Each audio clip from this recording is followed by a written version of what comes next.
Hello students. तो आज हम लोग डिस्कस करेंगे कि variation of gravitational acceleration with pressure, sorry with depth के साथ कैसे वेरी होता है। ठीक है, तो ये थोड़ा सा डिफ़िकल्ट है। तो ग्रेविटेशनल एक्सीलरेशन का जो वेरिएशन है, तो variation of gravitational acceleration with depth के साथ कैसे वेरी करता है। देखो, बहुत इंटरेस्टिंग है ये।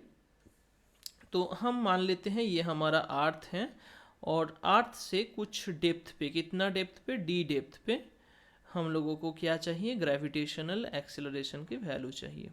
ठीक है, तो इस पोर्शन पे मान लेते हैं कि वैल्यू हो जाएगा जी डैश। ठीक है, उसमें भी जी डैश ही मान लिए थे, इसमें भी जी डैश मान रहे हैं, कोई प्रॉब्लम नहीं है। और इसमें तो सरफेस पे हम लोगों को पता ही है कि सरफेस में क्या होता है। अगर यहाँ से यहाँ तक दूरी आर है तो सिंपली GM/r² मिल जाता है एट द सरफेस।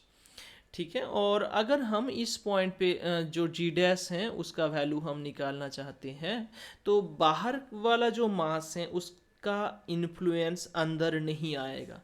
बाहर वाला जो मास है उसका इन्फ्लुएंस अंदर कोई भी पॉइंट पे नहीं आएगा। मतलब अगर मान लो ये हमारा अर्थ है, ठीक है, ये हमारा अर्थ है, मान लो ये अर्थ है और इसके अंदर कोई पॉइंट है, तो उस पॉइंट पे फील्ड नहीं रहेगा। ठीक है, ग्रेविटेशनल फील्ड या ग्रेविटेशनल एक्सीलरेशन नहीं रहेगा। लेकिन अगर मान लो ये अर्थ था, ये अर्थ के अंदर हम किसी एक पॉइंट पे जो कि सेंटर पे नहीं है, मतलब मैं थोड़ा सिंप्लीफाई कर रहा हूँ मेरे लैंग्वेज को।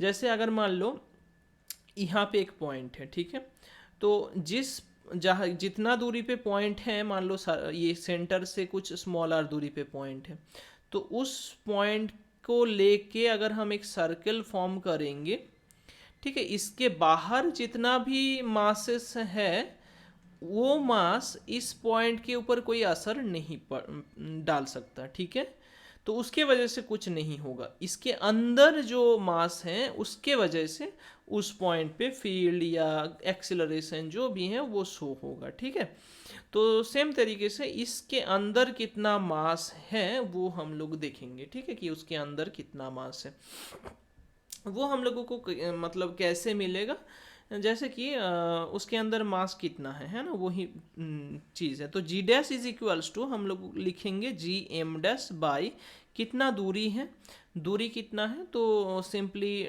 R-D हो जाएगा, R-D इसका होल स्क्वायर। क्यों ऐसा हुआ, क्योंकि टोटल R है सेंटर से और ये डिस्टेंस D है, तो ऑब्वियसली ये जो दूरी होगा वो R-D हो जाएगा। अभी एम डैश का वैल्यू चाहिए बेसिकली। तो एम डैश कितना है, एम डैश मतलब मास मतलब होता क्या है, वॉल्यूम इनटू डेंसिटी। तो वॉल्यूम को हम वी डैश बोल रहे हैं, डेंसिटी को रो बोल रहे हैं। वी डैश मतलब किसका वॉल्यूम, वो जो अंदर छोटा सा बॉल टाइप का है उस पॉइंट के अंदर, मतलब अर्थ के अंदर छोटा सा एक हिस्सा, मतलब ये वाला पोर्शन, इसका वॉल्यूम की बात कर रहे हैं। तो उसका वॉल्यूम कितना होगा, 4/3 पाई, उसका रेडियस कितना है R-D, उसका होल क्यूब। ठीक है, 4/3 pi R³ into rho density कितना होगा, डेंसिटी मतलब मास बाय वॉल्यूम, तो मास है कैपिटल M, वॉल्यूम कितना है 4/3 pi R³ is equals to 4/3 pi cancel out हो गया, M into R-D whole cube by R³। ठीक है, ये बस इस वैल्यू को, ये जो वैल्यू मिला हम लोगों को इस इक्वेशन पे पुट कर देंगे। तो जी डैश कितना आ जाएगा, g dash is equals to M dash मतलब M into R-D whole cube by R³ into नीचे जो था, नीचे ये वैल्यू था, इसको पुट कर देंगे R-D होल स्क्वायर। तो एक जो है वो कैंसिल आउट, दो कैंसिल आउट हो जाएगा, सिर्फ ऊपर R-D रह जाएगा। G dash is equals to GM R-D divided by, इसको हम थोड़ा तोड़ के लिखेंगे, R³ को ऐसे लिख सकते हैं हम R² इंटू R, है ना, R³ मतलब R² इंटू R। क्यों ऐसा लिख रहे हैं, क्योंकि देखो जैसे इससे मतलब पिछले क्लास पे हम क्या देखे थे, जी डैश जो हाइट के साथ वेरिएशन है उसमें g dash equals to G into 1 - 2h/r था। मतलब G इंटू, तो gravitational acceleration at the surface, उसके साथ कैसे वेरिएशन है, कैसे डिपेंडेंसी है, उसको लेके हम रिलेशन एस्टैब्लिश कर रहे थे, है ना। इस उस क्लास पे हम क्या देख रहे थे, g dash is equals to g into 1 - 2h/r, जहाँ पे हाइट के साथ कैसे वेरी करता है वो डिस्कस किए थे। इसमें भी सेम करेंगे, ये जी टर्म को लाना है ना, तो हम लोग gm/r² को इसलिए लिख रहे हैं, ठीक है। तो g dash is equals to क्या आ जाएगा, जी इंटू, अभी देखो r/r और d/r, तो r/r हो जाएगा 1 और d/r सिंपली d/r लिख देंगे, तो g dash is equals to g into 1 - d/r, ठीक है। जी डैश तो डेप्थ के साथ कैसे वैरी करता है, अगर क्वेश्चन देते हैं कि find the variation of gravitational acceleration with the depth, तो उस टाइम पे ये करेंगे, ठीक है। G dash equals to g into 1 - d/r। And one more interesting thing is that कि यहाँ पे कोई अप्रोक्सीमेशन नहीं है, जैसे पिछले उस केस पे हम अप्रोक्सीमेशन लिए थे, इस केस के लिए हाइट के लिए बाइनोमियल लेके कि हाइट जो है बहुत नेग्लिजिबल है in comparison to the radius of the earth, but यहाँ पे ऐसा सिचुएशन नहीं हुआ है ना। तो हम थोड़ा इस जो रिजल्ट है उसको लेके थोड़ा चर्चा करेंगे यहाँ पे कि क्या हुआ, क्या मिला, क्या होना चाहिए, एंड कहाँ पे कम कहाँ पे ज़्यादा, ठीक।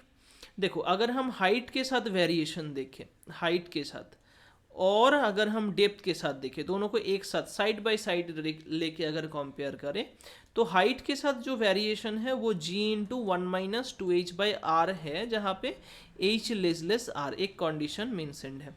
डेप्थ के लिए भी अगर सेम टाइप का रिलेशन लिखे तो g 1 - d/r, जहाँ पे for all value of d है ना, जहाँ पे for all value of D का वैल्यू कुछ भी हो सकता है, कोई प्रॉब्लम नहीं, लेकिन ऑब्वियसली लेस देन आर ही होगा, नहीं तो नेगेटिव वैल्यू दे देंगे वो। तो बेसिकली कौन सा वैल्यू ज़्यादा होगा, अगर मान लो एक क्वेश्चन ऐसे देते हैं, क्वेश्चन पूछा हुआ क्वेश्चन है ये, तो इंटरव्यू में भी कभी कभी ये क्वेश्चन पूछते हैं। तो मान लो ये सरफेस पॉइंट है, तो सरफेस से अगर कुछ हाइट h पे जा रहे हैं, मतलब मान लो, और कुछ डेप्थ h पे जा रहे हैं, समझो क्वेश्चन को, जितना ऊंचाई तक जा रहे हैं उतना ही डेप्थ पे जा रहे हैं हम, तो किस पॉइंट पे ग्रेविटेशनल एक्सेलरेशन जो है वो ज़्यादा होगा, ए पॉइंट पे या बी पॉइंट पे, मतलब सरफेस से जितना हाइट ऊंचा जा रहे हैं उतना नीचे जा रहे हैं, तो किस पॉइंट पे, पूरा ये 10 मीटर है तो ये भी 10 मीटर है, तो किस पोजीशन पे, किस केस के लिए मतलब ग्रेविटेशनल एक्सेलरेशन ज़्यादा है, किस केस के लिए कम है, ठीक है, इस टाइप का क्वेश्चन। तो इसमें भी क्या है, g dash is equals to g into 1 - 2h/r, और उसमें भी क्या है, g dash is equals to g into 1 - h/r। D के जगह पे हम h पुट किए हैं क्योंकि डेप्थ यहाँ पे h है अभी। तो कौन ज़्यादा है, ये ज़्यादा है या ये ज़्यादा है, वो ही देखना था, ठीक है। तो देखो h/r ज़्यादा है या 2h/r ज़्यादा है, ऑब्वियसली 2h/r ज़्यादा है। अगर 2h/r ज़्यादा है तो ज़्यादा को हम 1 से मल्टीप्लाई कर रहे हैं, 1 से सब्ट्रैक्ट कर रहे हैं, तो 1 - 3/5 एंड 1 - 2/5 ऐसे सोच सकते हो, ये ज़्यादा है, ये 3/5 और 2/5 कम है। तो अगर 1 से ज़्यादा को घटाते हैं तो ये रिजल्ट देंगे 2/5 और ये रिजल्ट देंगे 3/5, तो ज़्यादा वाले को अगर घटाएंगे तो कम मिलेगा, है ना। मतलब ये जो वैल्यू है ये स्मॉल वैल्यू होगा और ये जो वैल्यू है ये लार्ज वैल्यू होगा। तो अगर same height and same depth लेते हैं, same height and same depth, कहाँ से, from the surface of the अर्थ, तो उस कंडीशन पे दोनों केस के लिए ही सरफेस से कम वैल्यू है, इसमें भी सरफेस से कम ग्रेविटेशनल एक्सीलरेशन है, इसमें भी सरफेस से कम ग्रेविटेशनल एक्सीलरेशन है, लेकिन उन दो पॉइंट को अगर कंपेयर करें, मतलब ऊंचा वाला पॉइंट और डेप्थ वाला पॉइंट, दोनों को अगर कंपेयर करें, तो ऊंचाई पे जो है पॉइंट है, मतलब जो हाइट पे है, उसका कम होगा ग्रेविटेशनल एक्सीलरेशन, और जो नीचे है उसका ग्रेविटेशनल एक्सीलरेशन ज़्यादा होगा। वही हुआ देखो यहाँ पे, ये लार्ज हुआ और ये स्मॉल हो गया, ठीक है।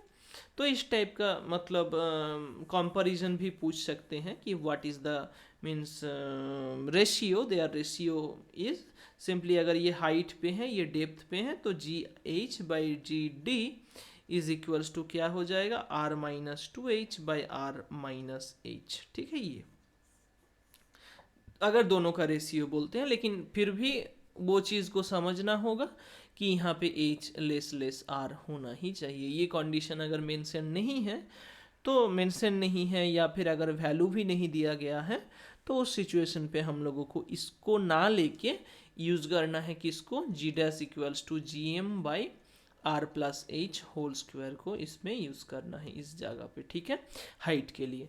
तो आई होप ये वीडियो बहुत हेल्पफुल हुआ होगा। तो इसके रिगार्डिंग हम न्यूमेरिकल्स देखेंगे, लेकिन इससे पहले और एक नहीं एक दो टॉपिक रह गया है, Kepler's law related to gravitation, जो वो वाला पोर्शन है वो रह गया है।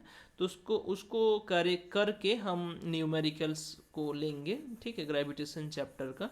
तो आई होप, अच्छा अगर कुछ डाउट रहा तो कमेंट सेक्शन पे कमेंट कर देना, ठीक है। वीडियो अगर अच्छा लगा तो लाइक कर दीजिएगा और सब्सक्राइब करके बेल आइकन को प्रेस करना, ताकि इस टाइप का और भी informative video related to education इस चैनल पे मिल सके। Okay, thank you.